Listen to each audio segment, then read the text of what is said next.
시련을 통해서 주시는 그 무엇, 이런 제목으로 함께 은혜를 나누겠습니다. 야고보서의 저자는 이 예수님의 형제 야고보. 야고보란 이름이 당시에 참 흔했습니다. 여기 이 야고보서의 저자는 예수의 형제 야고보. 이 야고보는 예루살렘 교회 지도자였고 네로 당시에 순교한 것으로 알려집니다. 네로가 AD 54년부터 68년까지 저위를 했으니까 이 안에 순교했다. 그런데 오늘 이 야고보서는 순교하기 전에 AD 68년 전 이 야고보가 순교하기 전에 AD 62년경 기록되었다고 봅니다.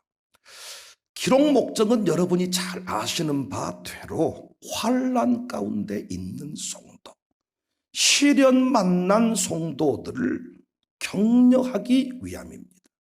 격려 편지, 위로 편지. 네로의 핍박을 피해서 예루살렘에 있던 성도들이 여러 지역으로 흩어졌어요. 이때 이 야고보, 이 저자가 그 공동체를 향하여 편지하는 것입니다. 믿음을 지켜라. 신자의 영광을 저버리지 마라. 무너지고 나서 하나님께 시험받았다 하지 마라. 그것 참 비겁한 것이다. 우리 사도행전 교회 모습 공부해서 알지만 얼마나 아름다웠습니까? 우리 마치 코로나 이전의 교회 모습과 같아요. 서로 떡을 떼고 교제하고 예배하고, 이 자리 우리 본당 이 세대통합 채플실 빈자리가 없을 만큼 빽빽히 들어차고, 매주마다 새가족 등록이 있고, 지역 주민들 초대해서 잔치를 베풀고, 사도행전 교회 모습이 있었습니다. 그런데 스데반 순교 이후에 흩어지기 시작했죠. 근데 그 순교의 수준이, 핍박의 수준이, 박해의 수준이 갈수록 더했습니다. 그때 진짜 믿음이 드러나는 것입니다. 시련 가운데에서, 고난 가운데에서 진짜와 가짜가 구별이 되는 거예요. 그 시련을 통해서만 여기 백윤영 목사의 목회 현장을 진단할 수가 있는 거예요. 시련을 통해서 주시는 것들이 있다. 오늘 본문에서 강조하는 게 시련 가운데 요동치지 마라. 흔들리지 마라. 요동친다면 아무것도 받을 수 없다. 그런데 요동치지 않고 하나님이 그 정한 때까지, 우리가 시련에 대해 공부를 많이 해봤습니다만 고난, 시련은 반드시 하나님의 정한 때가 있었잖아요. 그때까지만 고난이 있는 거잖아요. 그때까지, 그때가 언제인지는 모르지만은 참고 견디면 반드시 시련 후에는, 고난 후에는 뭘 받아도 다 받는다는 거예요. 그런데 그때 왔다 갔다 해버리고, 교회에 왔다 갔다 해버리고, 신앙생활 뭐 이러니 저러니 해버리고, 원망해버리고, 불평해버리면 아무것도 얻을 수 없다. 얻을 생각을 하지를 말아버려라. 7절에 이런 사람은 무엇이든지 주께 얻기를 생각하지 말라는 거예요. 코로나 이전에 우리 교회 얼마나 평안하고 좋았습니까? 그런데 코로나가 뻥 터지고 나니까 이런저런 말들이 있고 참 뭔가 이렇게 세상이 지금 막 뒤죽박죽 되잖아요. 이때 요동치지 않고 탁 그 자리를 지키는 사람은, 지키는 교회는 반드시 무엇을 얻게 된다는 것입니다. 주께서 주시고자 한 의도가 있어서, 주실 것이 있어서 시련의 바다로, 고난의 바다로 의도를 가지고 광야로 우리를 몰아가신다는 거예요. 섭리로 주관하신 하나님의 그 역사를 의심하지 말라는 것입니다. 하나님은 실수하지 않습니다. 시련을 통하여 주시는 그 무엇이 있다. 무엇을 주시는가? 시련 가운데 무엇을 주시는가? 여러분 이걸 잘 공부하셔서 앞으로 우리가 시련을 달라고 기도할 필요는 없지만은 살아있는 한 시련은 반복이 됩니다. 초등학생에 맞는 시련이 있고, 중학생은 중학생대로 시련이 있고, 군생활하는 친구들은 군생활에 시련이 있고. 우리 신희재가 최근에 전역을 했는데 다 공군 아무것도 아니지, 놀다 왔지, 엄청 실망해버려요. 놀다 온 군대가 어딨답니까? 옛날 아버지 세대 군 생활과 비교해보면 느슨해진 것 같지만 요즘 아이들 자체가 시련을 견딜 수 있는 힘이 없기 때문에 그들은 그 삶 자체가 괴로운 것이죠. 지 나름대로 고생하고 온 거지. 오히려 더 괴롭지 않았나 싶어.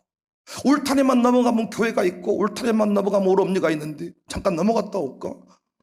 그것이 탈령이요. 그러나 우리 멀리 가버린 군인들은 그럴 생각을 할 리가 없어. 멀리 있는 가정이니까. 성수도 담양에서 근무하는데 여차하면 오면 집인데 갔다 올까? 잠깐 이수지역 이탈 좀 할까? 그러다가 문제 되는 거잖아. 오히려 더 가까운 데 사는 친구들이 괴롭고 힘들 수 있죠. 그런데 그 시련을 딱 지나고 온 아들들 보세요. 옛날의 희재가 아니야.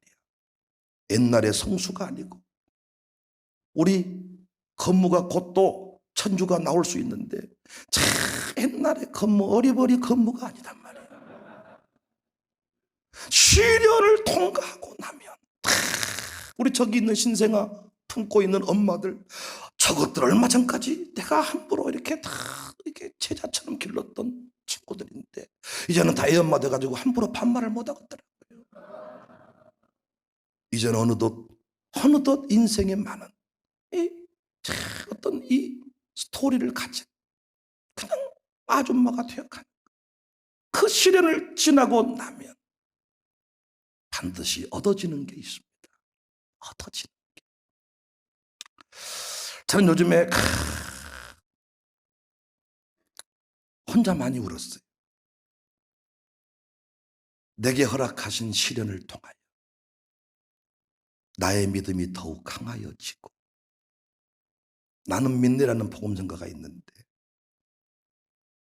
거기에 내가 어떤 대목만 넘어가면 눈물이 나냐.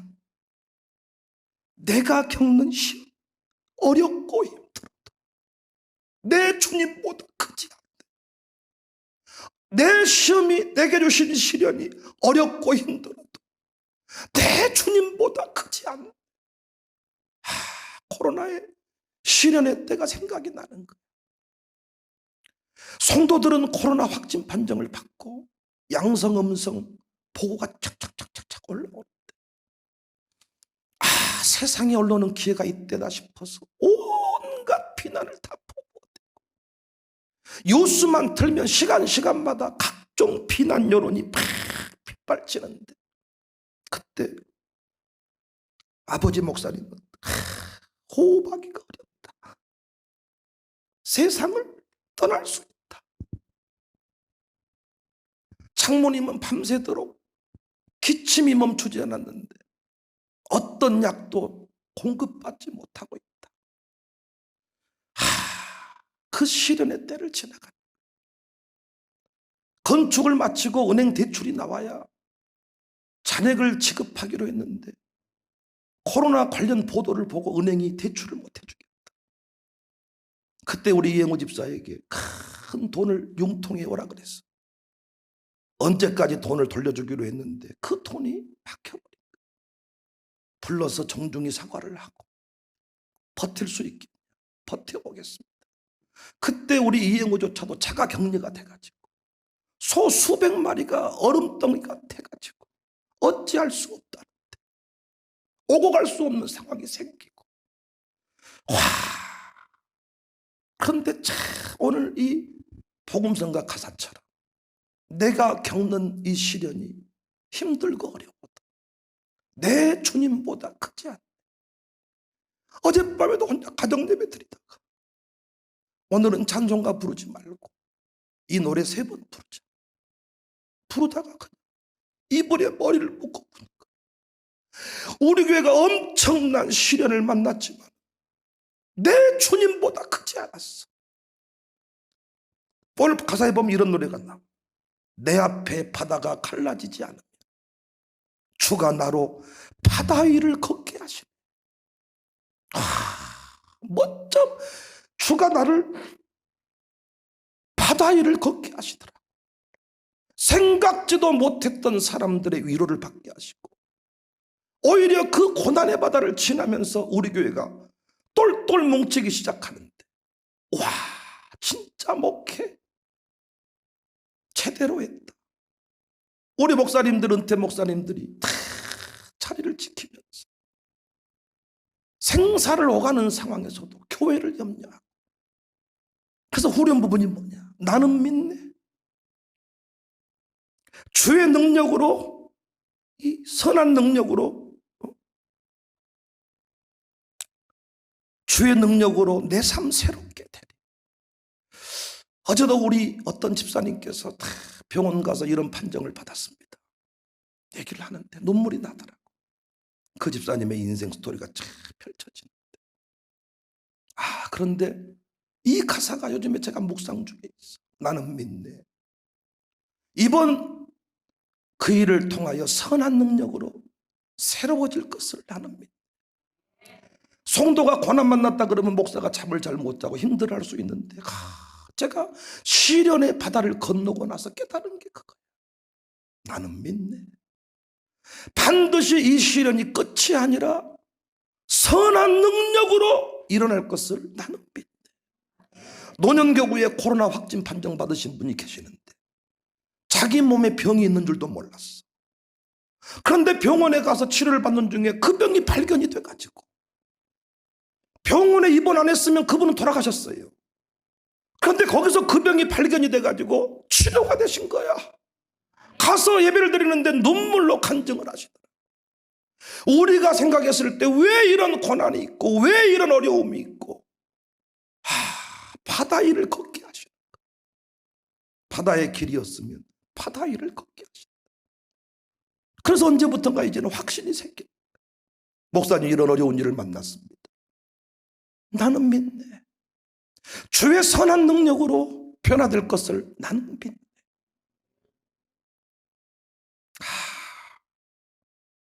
내가 겪는 시험이 어렵고 힘들어도 내 주님보다 크지 않는 시련을 지나면서 우리는 교회를 다니네 마음에 목회할 마음이 있네요. 하나님, 얼마나 하나님이 참. 요즘에는 이 가사만 생각, 그냥 눈물이 막 나버리는 거예요. 운전하고 가다가도 내가 겪는 시련이 힘들고 어려워도 내 주님보다 크지 않는 시련을 붙들고 사네 못 사네 그러면서 목사라고. 하나님 앞에 참 이게. 그래서 오늘 이 가사 때문에, 노래 때문에 제가 이 설교를 썼습니다. 다른 설교를 다 하려고 했다가 이 나는 믿네, 이 가사가 너무 좋아서 이 설교를 썼어요. 여러분, 시련을 만날 때마다 주께서 내게 주시고자 하는 그 무엇이 있음을 기억하고 결코 그 자리에 이탈하지 맙시다. 시련을 만나고 나면 다 두렵습니다. 여러분, 힘겹습니다. 힘들지 않았다는 사람 어찌 그 사람이 사람이겠습니까? 이대로 끝날 수 있겠다? 우리 이 영혼은 견딜 수 있을까? 주일 대예배 설교 다 하려고 하는데 아버지가 이제 호흡이 더 곤란해져서 천대 음압병동으로 옮긴다는데 옮겨가서 돌아온 사람이 없다는 거예요. 이 상황에서 내가 할 수 있는 일이 뭘까? 이때 우리 교인들 몇 명이나 남을까? 수많은 생각이 들었습니다. 그런데 하나님은 그 시련 가운데에서 엄청난 역사를 이루었어요.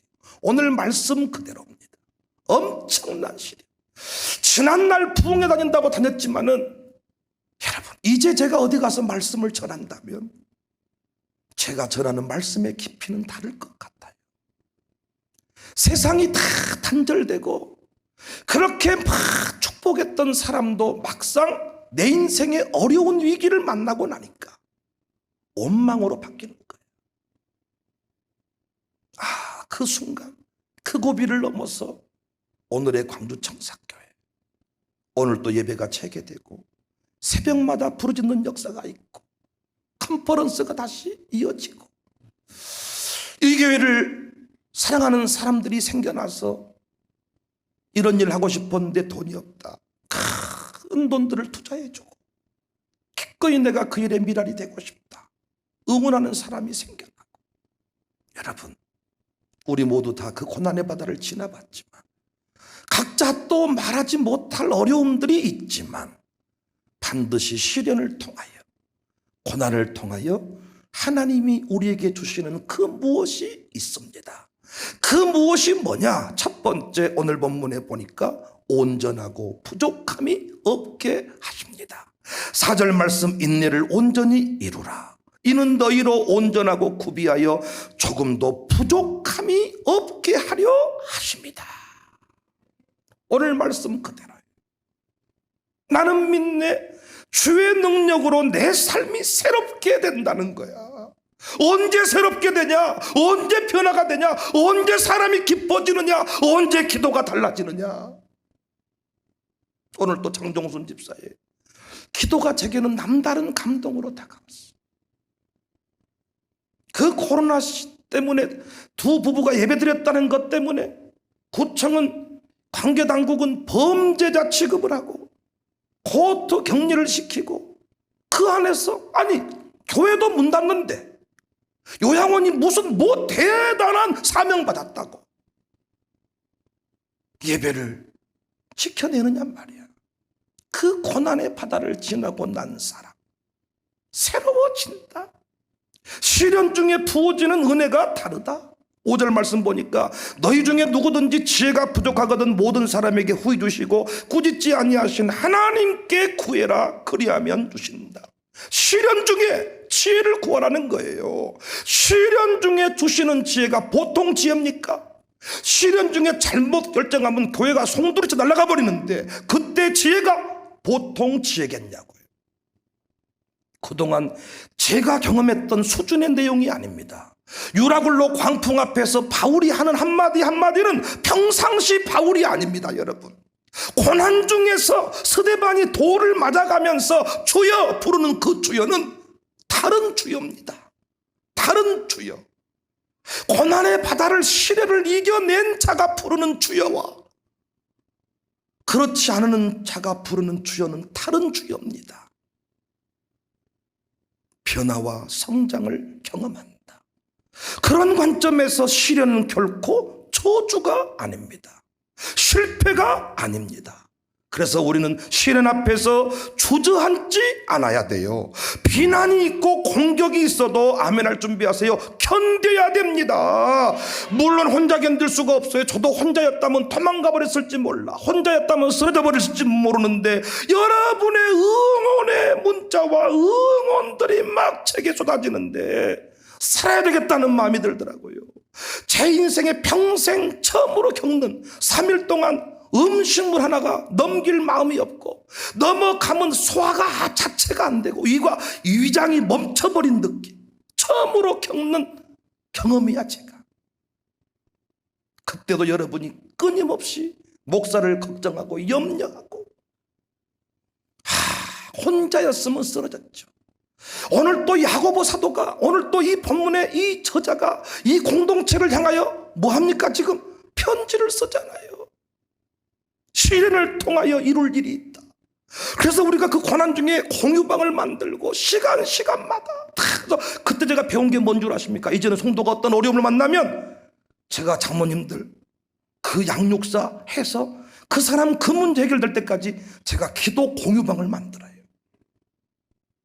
거기서 시간 나는 대로 기도하는 것 같이 그 내용을 공개할 내용이면 공개하고 거기서 품어야 될 내용이면 품는 거예요.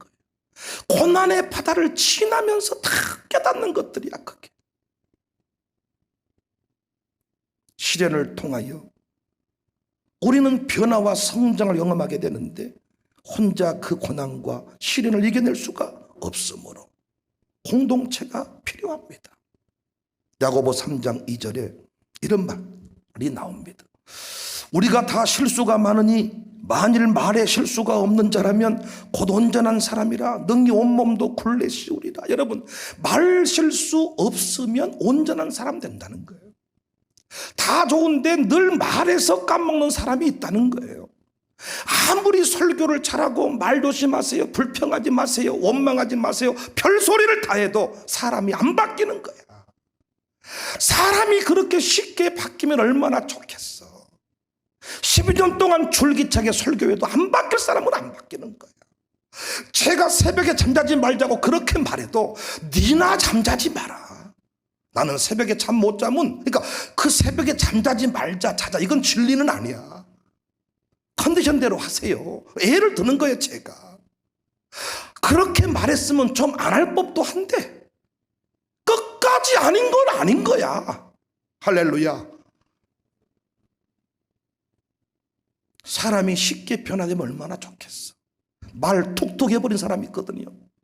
근데 그것만 다물면 실수가 없다는 거예요.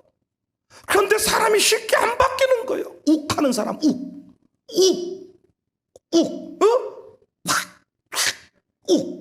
이게 바뀌면 얼마나 좋아. 안 바뀌는 거예요. 그런데 시련의 순간 그 고난의 바다를 건너면서 내 안에 해결되지 않았던 부족함들이 비로소 정리가 된다는 것입니다. 그야말로 온전하고 구비하여 부족함이 없는 자로 성장하게 된다. 엄마들이 뭐라고 하면 눈치 껴뜨고 대들고 밥 먹으라 깨우다가 서로 시험 들고 먹을 안 먹고 말아버려라 이 새끼야. 방학 되면 송장들이 막 뻗어대기 시작하는데 어떻게 했을까 저놈 새끼. 그런데 다 군대 가서 다 그 고난의 시간을 지나오면서 알아서 지가 다 알아서 지 인생을 풀어가는 모습을 봅니다. 그놈 끝까지 내 품에 품고 있었으면 평생 밥 먹어야 이놈의 새끼야, 안 먹은단께요, 먹어야 이 새끼야 이러고 살 것인데 이제는 그따위 문제 가지고는 서로 싸우지 않잖아. 군대 한번 갔다 오는 것, 군대 가서 견디는 시간이 쉽습니까 여러분? 군대 소식만 나와도 정신이 번쩍번쩍 들지요. 군복 입은 사람만 봐도 다 내 아들처럼 보이지요. 아닙니까? 정소영 씨 아닙니까? 아들 가보니까 시원합니까? 찌르면 눈물이 나올 거예요. 박건무로 삼행시 한번 지어볼까? 그러면 눈물이 날 거예요. 그런데 그 고난의 순간을 서로 견디고 나니까 이제는 그 정도 문제 가지고 싸우지를 않잖아. 교회가요 시련의 바다를 딱 지나가 버리니까 잔소리가 없어지더라고요. 네가 잘했니 못했니 잔소리가 없더라고요. 고난의 바다를 딱 지나면서 정리가 싹 돼버린 거야. 지도자 그룹과 그렇지 못한 사람 딱 정리가 돼버린 거예요. 그동안에는 다 뭔가 내가 이 교회 주인이고 내가 제일 사랑하고 내가 의인이고 다 어쩌고 이렇게 하지만은 막상 시련의 바다를 지나고 나니까 교만했던 사람이 겸손한 자리로 돌아가 버리고 평상시 별거 아닌 것처럼 보인 사람들이 믿음의 자리로 등극이 되더라고요. 뒤집어지는 순간이더라고요. 태풍이 와서 바다를 뒤집어 놓아야 해감이 싱싱하고 바다에 녹조가 끼지 않는다는 거예요. 그것들이 끼어서 바다를 오염시킨다는 거예요. 시련이 바다가 시련의 풍랑이 불어오니까 교회가 이게 거품이 싹 사라지고 목사도 이 결단의 내용이 달라지는 거예요. 결단의 내용. 그래서 여러분 일부러 시련을 부를 필요는 없지만은 내가 고난을 바랄 필요는 없지만은 온치 않은 고난, 지금도 코로나는 끝난 게 아니에요. 얼마든지 코로나 때문에 가게를 문 닫을 수 있고 실직당할 수 있고 병원에 딱 가서 당신 암입니다, 오래 못 삽니다, 6개월입니다, 3개월입니다 판정받을 수 있고 교통사고 위험이 수도 없이 있습니다. 여러분 인생의 시련을 만났을 때 여러분과 제가 기대해야 돼. 그때 요동치지 말고 왔다 갔다 해버리지 말고. 제가 얼마 전에도 대학 후배랑 20년 만에 연락이 돼가지고 참 이러쿵 저러쿵 얘기를 하다가 뭐 지금은 자퇴연, 우형주, 자만욱, 우인성 뭐 이랬다면, 제가 대학 다닐 때는 자경룡, 우성준이라는 후배가 있었어요. 어디 가든지 내 곁에 나를 동행했던 친구들. 그래서 제가 야 이놈 새끼들아, 니들은 나한테 그러면 안 돼. 내가 니들 먹여 살린 밥값이 얼만 줄 아냐. 맞습니다 형님, 맞습니다 형님, 조만간에 찾아가서 맛있는 거 사드릴게요 뭐 이러더라. 근데 야, 그때 너희 어머니 그때 어디 교회 다니시지 않으셨냐? 산수동에 사시는 후배였는데. 형님, 우리 엄니는 많이 다녔어요. 무엇을 많이 다녀? 교회도 갔다가 절에도 갔다가 천주교도 갔다가. 형님, 우리 엄니는 많이 다녔어요. 이렇게 많이 다닌 사람 많이 얻을 것 같지만은 아무것도 못 얻는다는 거예요. 뭘 얻을 줄 생각하지를 마라. 교회를 왔다 갔다 해버린 사람은요, 아무것도 못 얻더라고요. 어떤 뭔가 유의감이 있어서 큰 어떤 뭐 진리 문제로 옮긴 게 아니고 감정 문제로 교회를 옮겨 다닌 사람, 나중에는 장래 치를 곳도 없더라고요.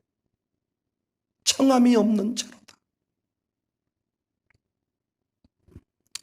재밌는 이야기 할게요. 신대륙 미국이 온통 골드러시로 흥청거릴 때 19세기 말 애리조나주의 툼스톤에서 열심히 금광맥을 찾고 있는 달비라는 사람이 있었어요. 달비.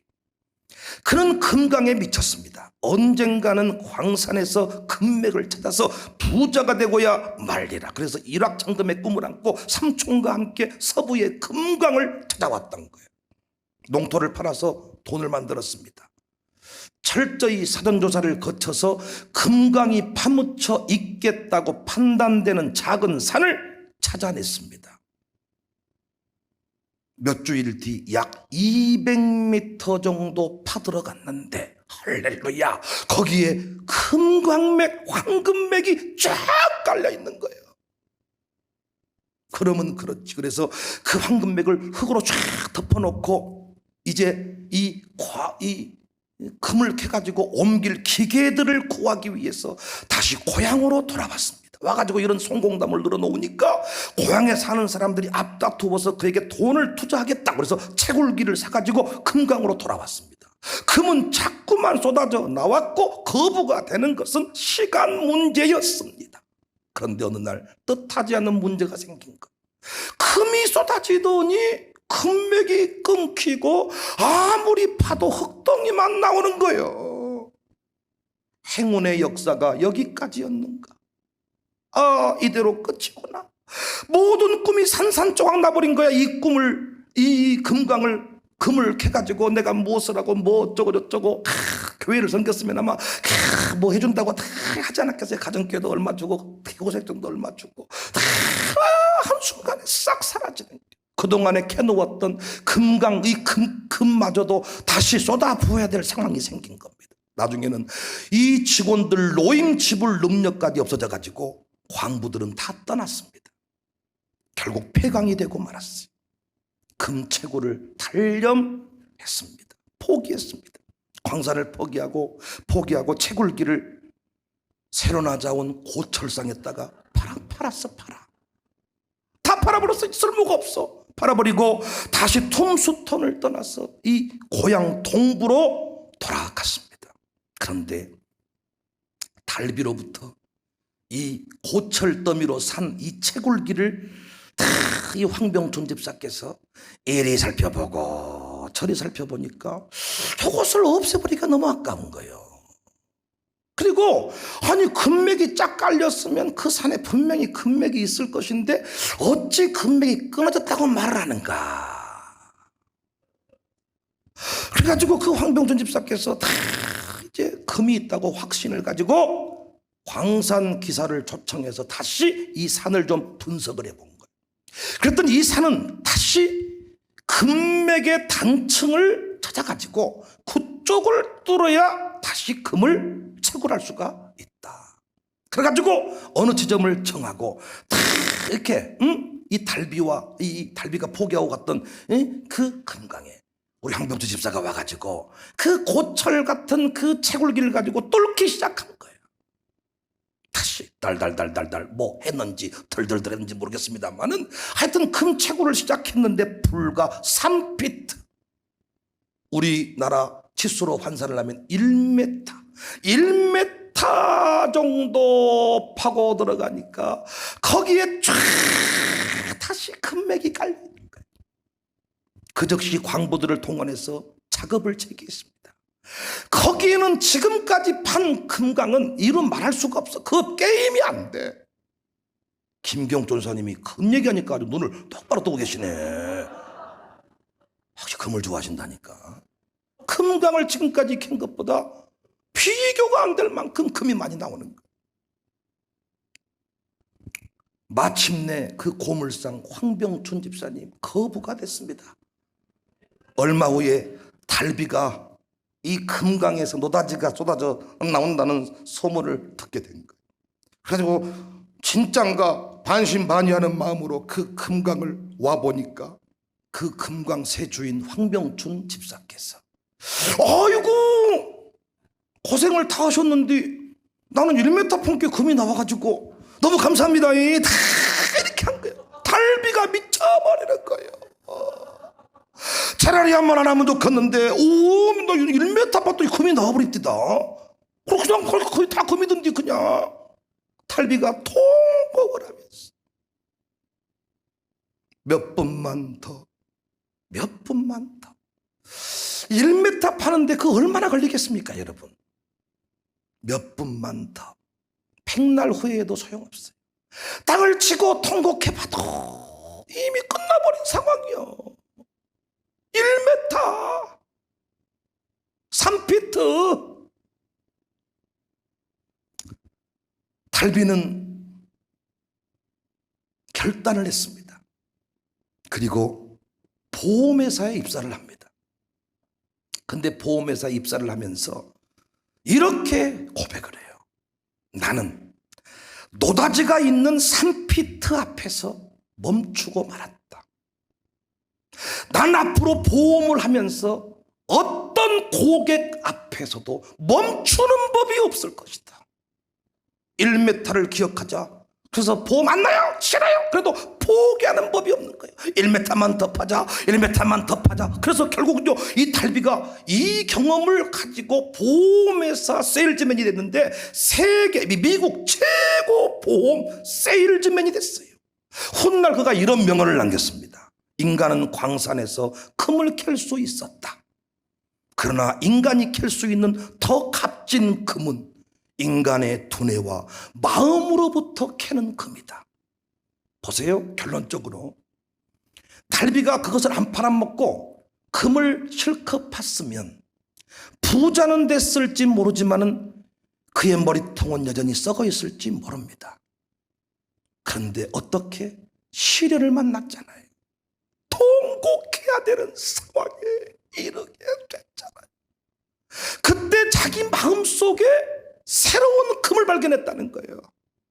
나의 이 무기력함, 작은 고난도 이겨내지 못하는 이 바보 같은 이 마음, 이걸 발견하고 그 부분에 대해서 결단을 하고 다졌더니 이제는 가는 곳마다 달비 스토리가,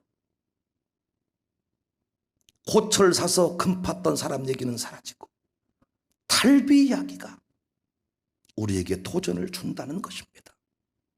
한국교회가 코로나의 시련을 만났습니다.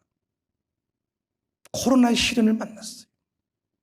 단언컨대 이 시련 가운데 잘 견딘 교회는 그동안에 경험했던 부흥과 비교할 수 없는 상상을 초월한, 한 주에 한두 명 등록 이 수준이 아니고 이 시련의 끝 지점에 상상을 초월한 부흥의 불길이 타오르게 될 것을 믿습니다. 부탁드려요. 직장생활 하신 분들, 회사가 어려울 때 함부로 직장 옮기지 마세요. 시련의 때는 옮기는 게 아니야. 사장님 곁에 서 있어 주는 거야. 교회 옮길 때도 마찬가지. 시련의 때 옮기는 게 아니야. 대접받고 잘 나갈 때 옮기세요. 말 같지도 않은 얘기지만은 그 상황에 하는 판단이 바른 판단일 수가 있는 거예요. 시련의 때 뭘 잘하면 얼마나 잘하겠어요, 우리가. 마스크 쓰고 부른 노래 잘하면 얼마나 잘하겠어, 우리가. 마스크 쓰고 설교하면 얼마나 뭘 잘하겠어. 그러나 잘 못해도 그 자리를 유지만 하고 있어도 마스크 쓰고 우리가 달려다닐 때의 그 영성이 마스크를 벗는 순간 세상을 좌우지하게 될 줄로 믿습니다. 모래주머니 차고 뛰다가 모래주머니 벗어버릴 때 기록을 갱신해버린 것처럼 시련의 바다를 넘어선 우리 권사님들이 계셔. 그분과 여기 이 담임 목사 요즘에 최근에 그 만남의 고백은 서로를 축복하는 그 농도는 차원이 달라. 차원.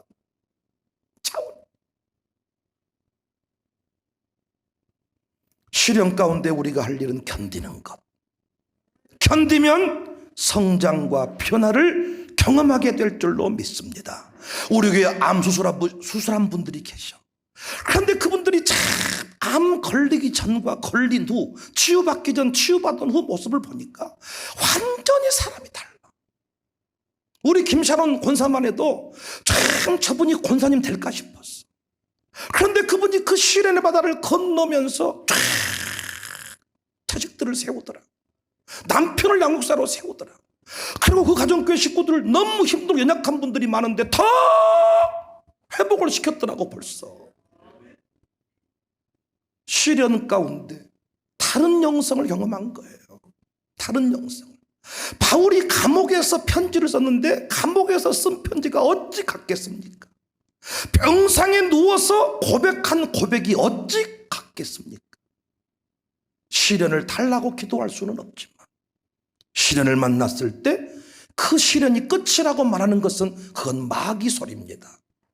시련을 통하여 우리의 믿음이 더욱 강하여지고 나는 믿네 주의 선한 능력으로 내 삶 새롭게 될 것을 믿어요.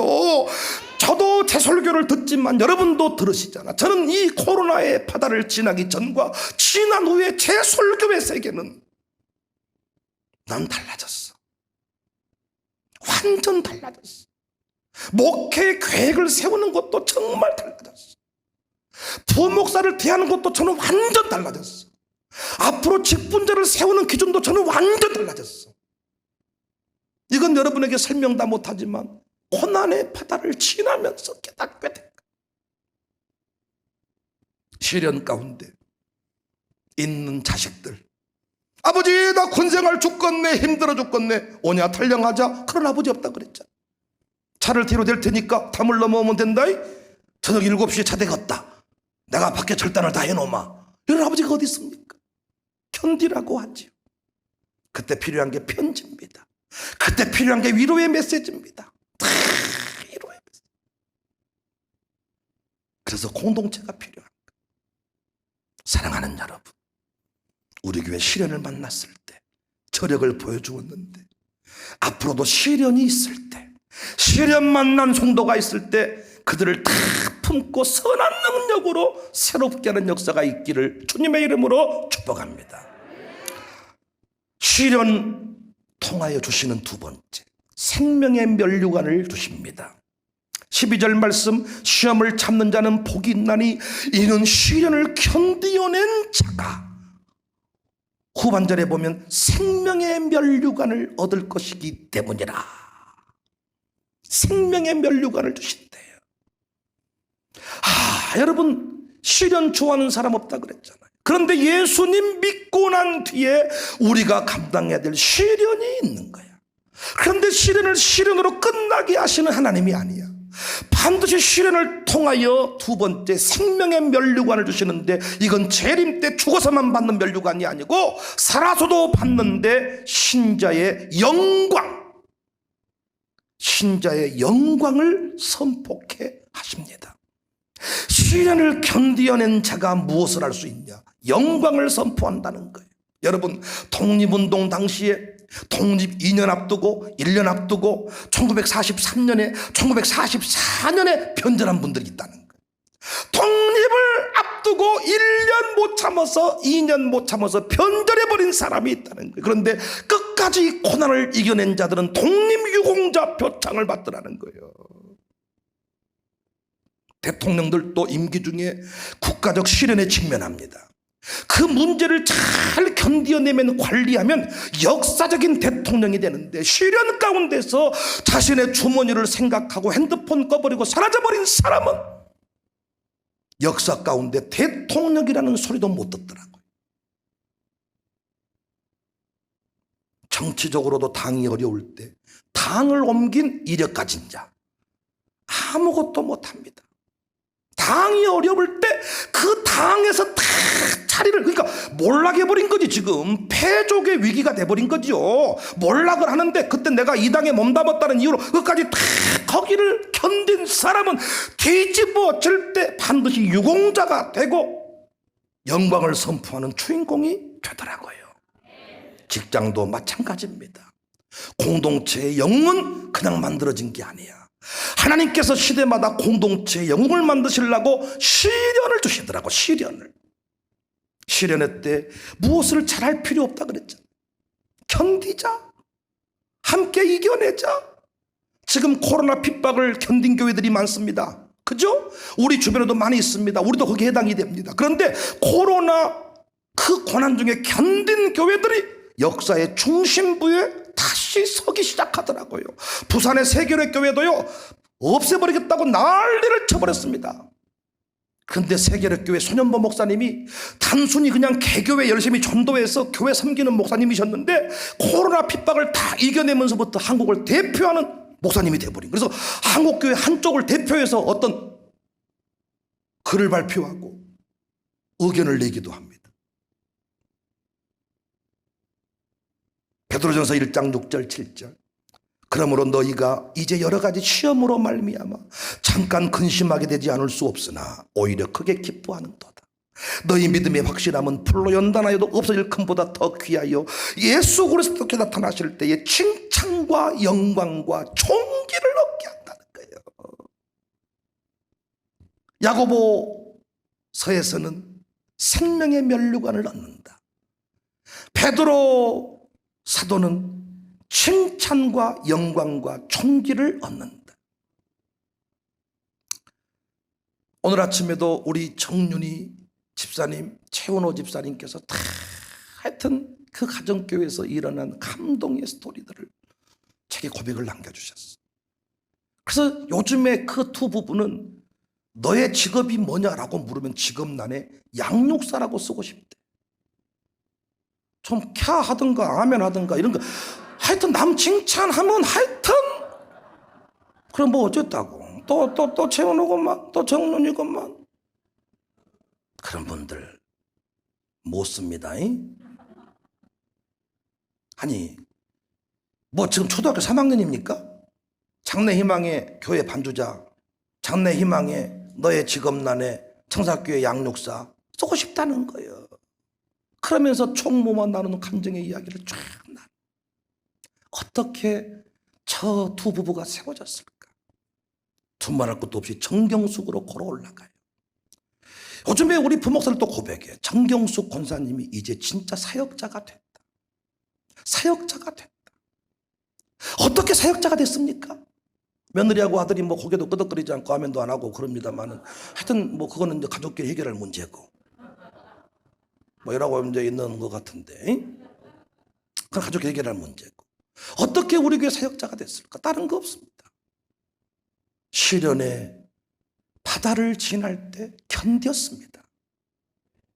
대단한 일을 한 게 아니고 그냥 그 자체가 물었습니다. 사역할 수 있겠냐? 사역과 내 가정 문제는 별개입니다. 목사님만 허락하시면 사역하겠습니다. 김인성 목사님도 자기가 고백을 해. 자기가 달라졌다는 거예요. 자기가 고백을 해. 자기가 달라졌다고. 건강한 정체성이요. 왜 달라졌을까요? 김인성 목사에게도 엄청난 풍파가 몰아쳤어요. 훗날 그거 서로 추억하며 웃을 날 오겠지만 제가 그때 물었던 건 하나입니다. 사역할 수 있겠냐? 할 수 있습니다. 해보겠습니다. 목사님만 괜찮다면 나는 부목사직 감당해보겠습니다. 그러면 해라. 가정 문제와 사역은 별개다. 해라. 그래서 견딜 수 있게 옆에서 한마디를 거들어줬고 자리를 확보해줬어. 이제는 정말 정경숙 딱 신방 데리고 다니면 안정감이 있어. 다 이렇게 사람이 그 고난을 지나면서 변화된 거예요. 김인성 목사님 마찬가지, 김지성 마찬가지. 김지성 충장로 패션 장난 아닙니다. 아버지 목사님이 보통 기도 많이 한 분이 아니야. 아버지 목사님도 성부를 못 냈던 아들이야.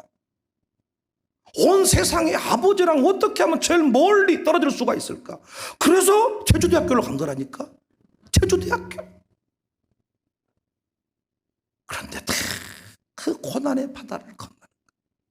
사모님이 암 수술을 하고 본인이 코로나를 또 당하고 코로나를 당해서 또 격리 들어갔는데 거기에 또 사랑하는 제자가 다 대기하고 있어가지고 거기서도 사역이 또 이루어지고. 여러분이 뭔 말인지 모르면 알려고 할 필요가 없어. 그런 지난 날의 아름다운 추억들이 있어요. 다.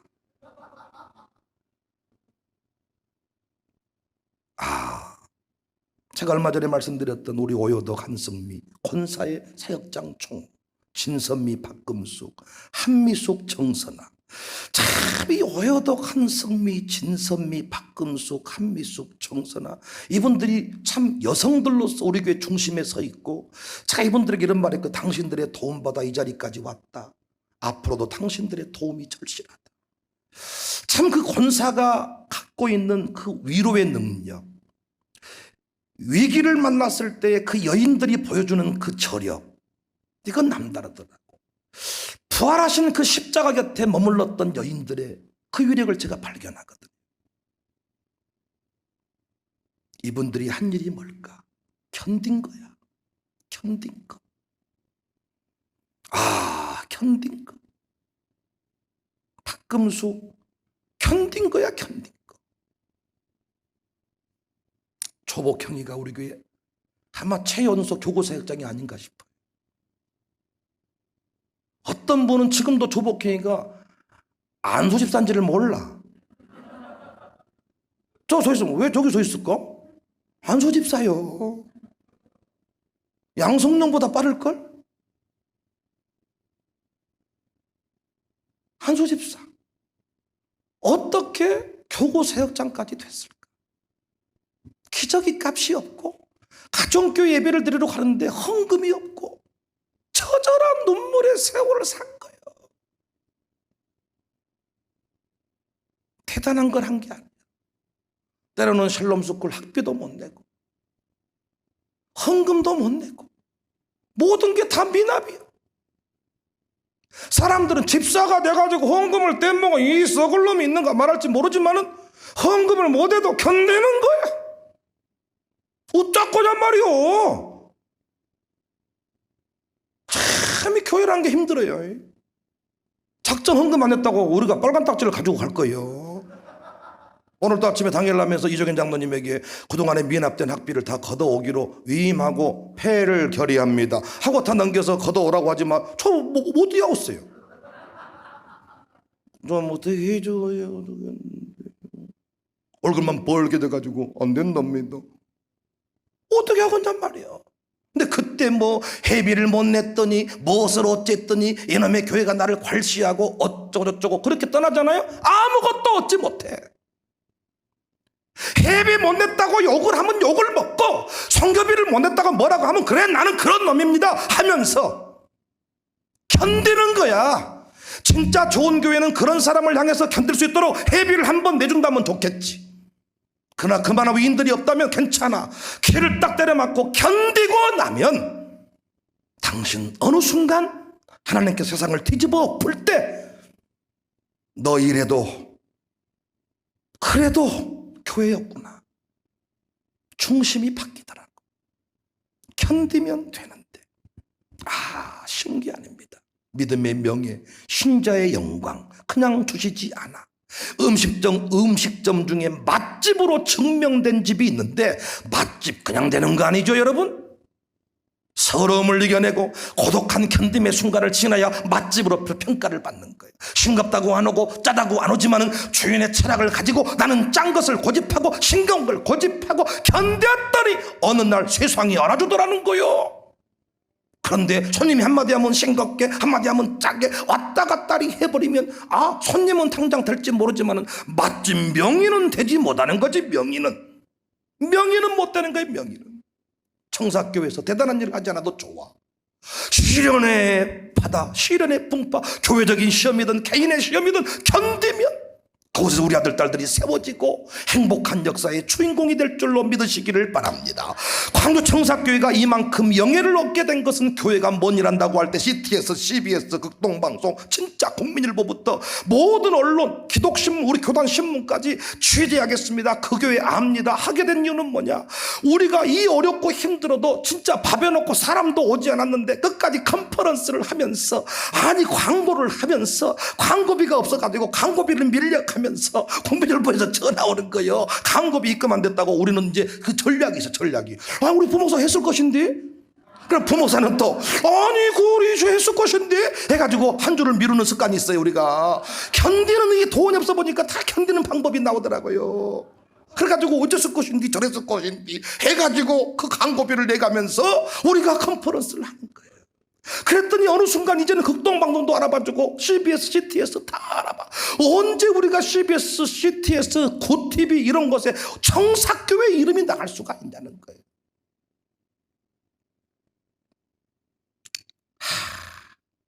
이번에도 신문 광고를 딱 냈더니 극동방송 한기붕 사장님이 계셔.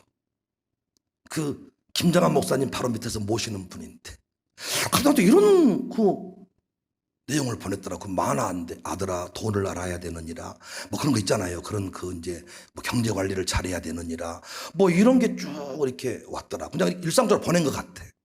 그런데 우리 국민일보 광고를 낸 지 얼마 안 되고 나서 그걸 받았거든요. 그래서 나보고 정신 차리라는 소린가. 아들아 지금이 빚내서 세미나 할 때냐. 아들아 돈을 알아야 되느니라. 이렇게 지금 이 소리로 들리는 거야. 그러니까 사람이란 게요. 이게 없어 보니까 모든 사람이 다 이렇게 나를 무시하는 것 같았고. 이영호 집사도 돈을 빌렸다가 갚아줬더니 이런 말 하는 거예요. 약속을 지켜주셔서 감사합니다. 그 순간 내 안에서 확 올라온 게 있더라고. 이런 내가 언제 약속을 내가 어긴 적이 있더냐? 자기는 그냥 고맙다고 말한 것인데 우리 코로나 때문에 한번 주기로 한 날 넘어간 거야. 그러니까 지는 약속을 어겨서 고맙다 말한 건 나는 내 안에 상처가 그래서 확 올라. 내가 나 돈 떼먹던 내가? 아니 목사님 왜 그러시면 감사하다고요. 그 말한 것도 없고 나를 비웃는 것 같아. 감사하다고요? 이게요 여러분, 그런 시국을 다 지난 거예요 우리가. 그런 시국을. 밥 먹다가 밥을 날라다니고 돈 있습니까? 돈 좀 빌려주세요. 이게 쉬운 말인 줄 아십니까? 그거 필요 없어. 우리는 이제 컨퍼런스 해야 되고 다 해야 되니까. 스크린도 이게 우리는 한 번 딱 뜻을 정하면 하나님 앞에 기도를 계속 하니까 이것도 그냥 탁.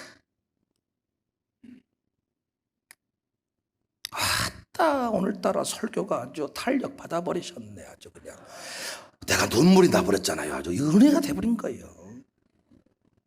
그래서 우리가요 성경에서 만나는 수많은 선진들, 설교학자들이 항상 하는 말이 성경에 나오는 인물을 영시하지 마라 그러지만 우리는 시련을 지나봐서 알기 때문에요 다니엘을 이름만 나와도 고개가 숙여져 버려. 다니엘 형님 대단하십니다. 그 시련을 지나보지 않은 사람은 다니엘을 얘기를 해도 다윗 얘기를 해도 신학적으로 이들을 너무 높이지 말고 은혜를 강조하고 구조사 설교를 하고 이런 말 하지만 웃기는 소리 하고 계시네. 헌금을 드려본 사람은 아브라함이 생각나지 아니할 수가 없는 거예요. 아브라함을 높이지 말라고 하지만은 아브라함 쥐가 뭔데 설교하라고 하지만은 그게 안 되는 거예요. 왜 우리 아브라함 이랬겠네. 그러면서 아브라함이 있기에 은혜가 되는 거예요 우리가. 아니십니까? 그래서요, 시련을 지나고 나니까요, 그 시련을 지나온 선배들이 너무나도 귀하게 느껴지고, 암 걸린 사람은 암 걸린 사람하고 놀고 싶다잖아요. 남편이 먼저 떠나버린 사람은 남편 없는 사람하고 놀고 싶다잖아요. 고난을 지나고 나면 영광을 주십니다. 여러분의 자리가 바뀌어져 있을 것입니다. 제발 직장에서 어려울 때 함부로 도망치지 말고, 정치를 할 사람이라면 함부로 왔다 갔다 하지 말고, 교회를 정했으면 끝까지 내가 여기서 죽으면 죽으리라, 끝까지 그 자리를 지키면 반드시 하나님이 여러분을 영광스러운 자리에 세우실 것을 믿습니다.